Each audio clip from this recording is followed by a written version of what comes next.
Hi மக்களே, இன்னைக்கு Romeo நவர மீனை எப்படி கழுவி சூப்பராக வந்து கன்னியாகுமரி ஸ்டைலில் கறி கூட்டி அடுப்பில் வைக்க போகிறோன்னு தான் பார்க்க போகிறோம்.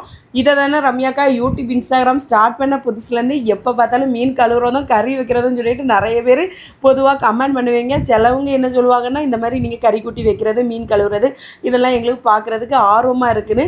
ஆனால் நான் அந்த வீடியோவை ரெண்டாவது பார்க்கும்போது எனக்குமே ரொம்ப ஆர்வமாக இருக்கும் மக்களே. அதை பார்க்க வந்து தூண்டிகிட்டே இருக்கும். அதனால நான் எப்போ மீன் கழுவும் போதும் வீடியோ எடுக்கலன்னா எனக்கு மனம் கேட்காது. அது வந்து ஒரு விதமான நோயாவே ஆயிட்டு போல இருக்கு. ஏன்னா என்ன செய்ய, இந்த நோய் எப்போ தானா தீர்றாதான் சரியாகும். அது வரைக்கும் நீங்க தான் பலிகேடு ஆக போறீங்க. எனக்கு தான் உங்களை நினைச்சா வருத்தமா இருக்கு மக்களே. நீ வந்து சூப்பராக வந்து வாங்கிட்டு வந்து ரோமியோ மீனை சூப்பராக கழுவியாச்சா. அதுக்கப்புறமா மீனை கழுவுனதை மீன் சட்டியில் போட்டு தக்காளி, பச்சை மிளகா, மாங்காய் எல்லாத்தையும் அரிஞ்சு போட்டாச்சு. மாங்காயெல்லாம் போட்டு மீன் குழம்பு வச்சுன்னா அவ்வளோ ருசியாக இருக்கும் மக்களே. அதுக்கப்புறமா புளி தண்ணியை ஊற்றியாச்சா, மசாலா வரைச்சதை ஊற்றியாச்சா. நீ வந்து ஒரு அரை மணி நேரம் நல்லா தகன்னு கொதிக்க விட்டு கடைசியில் சோறையும் போட்டு அந்த மீன் தலையெல்லாம் பறக்கி சாப்பிட்டிங்கன்னா வேறு லெவலில் இருக்கும். உங்களுக்கு இந்த மீன் குழம்பு பிடிச்சிருந்தா லைக் பண்ணுங்கள்.